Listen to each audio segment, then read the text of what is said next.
নমস্কার।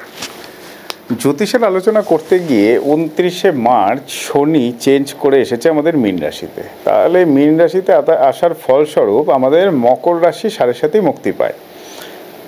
হ্যাঁ, তথাকথিতভাবে বললাম সাড়ে সাতির মুক্তি পায়। এবারে সাড়ে সাতির আন্ডারে বাকি রাশিগুলো অর্থাৎ কুম্ভ, মীন এবং মেষ, এই রাশির জাতক জাতিকারা তথাকথিতভাবে সাড়ে সাতির আন্ডারে পড়ল। তাহলে সাড়ে সাতি নিয়ে আলোচনা করতে গিয়ে সাড়ে সাতির পার্টিকুলার দৈবিক সাধারণ বিধিগুলো নিয়ে আজকে আলোচনা করব। সাড়ে সাতি কী নেগেটিভ ইম্প্যাক্ট দিতে পারে সেটা নিয়ে তো পূর্ববর্তী প্রোগ্রামে আমি অলরেডি উল্লেখ করে দিয়েছি। এবার এখন যেটা উল্লেখ করবো, পার্টিকুলার সাড়ে সাতি আপনার লাইফে কতটা ব্যাড এফেক্ট দিচ্ছে সেটার জন্য আগে কোনো অ্যাস্ট্রোলজারের দ্বারা আগে আপনি আপনার হরোস্কোপ কিংবা বার্থ চার্ট, ন্যাটাল চার্টটাকে আগে অ্যানালিসিস করুন, দেখুন আদৌ সাড়ে সাতি আপনাকে নেগেটিভ ইম্প্যাক্ট দিচ্ছে কিনা। এর সাথে সাথে যেগুলো করবেন, জেনারেল কিছু প্রসিডিওর আমি আপনাদের সুবিধার্থে একদম ভেঙে বা ডিভাইড করে দিয়েছি। যেই প্রসিডিওরগুলো আপনি মেনটেন করতে পারবেন সেগুলোকে করবেন। ফার্স্ট পয়েন্ট, প্রত্যেক শনিবার দিন আপনারা হনুমান চালিসা পাঠ শুরু করুন। সেকেন্ড পয়েন্ট, হনুমানজির পূজা পাঠের সাথে সাথে সংকটমোচন হনুমান কিংবা পঞ্চমুখী হনুমান কবচ স্তোত্রী পাঠ করতে পারলে খুব ভালো। থার্ড পয়েন্টে আসি, প্রত্যেক শনিবার দিন নিরামিষ খাওয়ার চেষ্টা করুন। ফোর্থ পয়েন্ট, প্রত্যেক শনিবার দিন দক্ষিণাকালীর মন্দিরে গিয়ে কিংবা যে কোনো কালী মন্দিরে গিয়ে নিজের নামগোত্র সহকারে পুজো দেওয়ার চেষ্টা করুন। আচ্ছা, বাড়িতে যে শিবলিঙ্গ রয়েছে তাতে আপনারা বেলপাতা সহযোগে কাঁচা দুধ অর্পণ করার চেষ্টা করুন।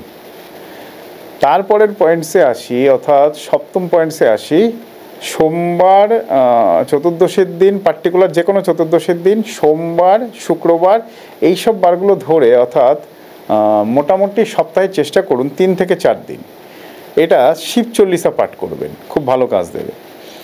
আচ্ছা, সংকটমোচন হনুমান স্তোত্রম যে পাঠের পদ্ধতিটা বললাম সেটা কিন্তু সকাল এবং সন্ধ্যায় দুদিনই করার চেষ্টা করবেন, শনি মঙ্গলবার। আচ্ছা, যারা এটা করতে পারছে না তারা বিকল্প পদ্ধতিতে শ্রীকৃষ্ণ স্তোত্রম পাঠ করবেন, শ্রীকৃষ্ণ স্তোত্রম পাঠ করবেন কিংবা দুর্গা চালিসা পাঠ করলেও হবে। আচ্ছা, আরও একটা পদ্ধতি বলে দিই, অনেকে আছেন যারা মহামৃত্যুঞ্জয় মন্ত্রপাঠ করছেন, তারা মহামৃত্যুঞ্জয় মন্ত্রপাঠ কিংবা মৃত্যুঞ্জয় স্তোত্রম পাঠটাকে চালিয়ে যান, এটাই ভালো কাজ দেবে। যারা কন্টিনিউ করছেন তাদের ক্ষেত্রে উল্লেখ করলাম। আচ্ছা, মঙ্গলবার দিন যারা সাড়ে সাতির আন্ডারে রয়েছে তারা প্রত্যেক মঙ্গলবার হনুমানজির মন্দিরে যদি সম্ভব হয় যাবেন এবং মেটে সিঁদুর অর্পণ করবেন, মেটে সিঁদুর দান করবেন। আর মেটে সিঁদুরের সাথে দান করবেন হচ্ছে একটা পার্টিকুলার ম্যাচিস অর্থাৎ দেশলাই কাঠির বাস্ক।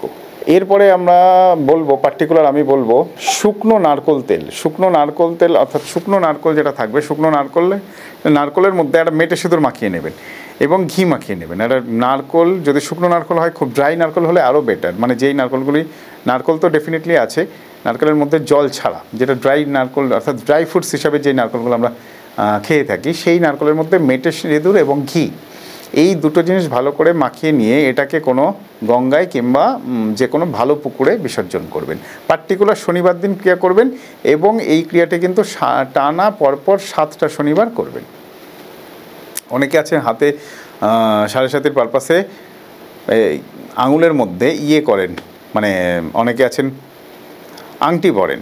এবার আংটিটা যদি রূপোর আংটি হয় সেটাও চলবে, আদারওয়াইজ ঘোড়ার নালের আংটি আপনারা ইউজ করতে পারেন, আদারওয়াইজ নৌকোর প্রেক দিয়ে কোনো আংটি বানিয়ে সেটিকে ইউজ করতে পারেন। এর সাথে সাথে বলবো শনিবার দিন ভগবতী স্তোত্রম পাঠ করলেও কিন্তু খুব ভালো ফল দেয়। এবং যাদের সাড়ে সাতি আন্ডার চলছে সাড়ে সাতি, প্রত্যেক শনিবার এবং বুধবার আপনারা আরেকটা কাজ করবেন, সেটা হচ্ছে গণেশজির আরাধনা করবেন। আর সাথে যদি সম্ভব হয় শনিবার দিন বটবৃক্ষের, যদি কোনো বটবৃক্ষ কিংবা পিপলের বৃক্ষ পান অর্থাৎ পিপল গাছ কিংবা বট গাছ যদি পান, তাতে কাঁচা দুধ অর্পণ করবেন, খুব ভালো কাজ দেবে। এর সাথে সাথে মন্দিরে যখন আপনারা যাচ্ছেন খালি পায়ে পুজো দিতে যাবেন, খুব ভালো কাজ করবে। এইগুলো মোটামুটি মেনটেন করার চেষ্টা করুন এবং নিরামিষ খাওয়া এই যে ব্যাপারগুলো বললাম এগুলো মেনটেন করার চেষ্টা করুন। আর তার সাথে সাথে যেটা সবথেকে ভাইটাল সেটা হচ্ছে কর্মফল ঠিক করার চেষ্টা করুন। কর্ম খারাপ করবেন, কোনো সাড়ে সাতি কেন, যে কোনো ম্যাটার আপনাকে আরও বেশি নেগেটিভ ইম্প্যাক্ট দিয়ে দেবেন।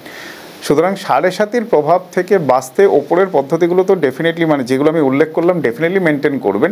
তার সাথে যেটা মেনটেন করবেন সেটা হচ্ছে সঠিক কর্ম। এবার এটার সাথে যেটা উল্লেখ করব সেটা হচ্ছে খুব ভাইটাল, সেটা হচ্ছে আপনারা যারা রাশির সাড়ে সাথে ভাবনা চিন্তা করছেন, রাশির সাড়ে সাথের সাথে জেনে রাখুন যেই রাশিগুলো বললাম এই লগ্নের ক্যান্ডিডেটরা কিংবা যাদের ক্ষেত্রে ঢাইয়া চলছে তারাও কিন্তু উপরোক্ত পদ্ধতিগুলো ডেফিনেটলি ফলো করবেন। এতে আপনাদের গ্রহদোষ তো খণ্ডন হবেই, তার সাথে সাথে অনেক কিছু পজিটিভ পড়াও আপনারা ব্যক্তিগতভাবে লাইফে পাবেন। কারণটা হচ্ছে শনিকে বলা হয়ে থাকে গ্রহরাজ, অর্থাৎ শনি মন্দিরে পুজো দেওয়া মানে আপনি নবগ্রহের ওপরেই পুজো করছেন।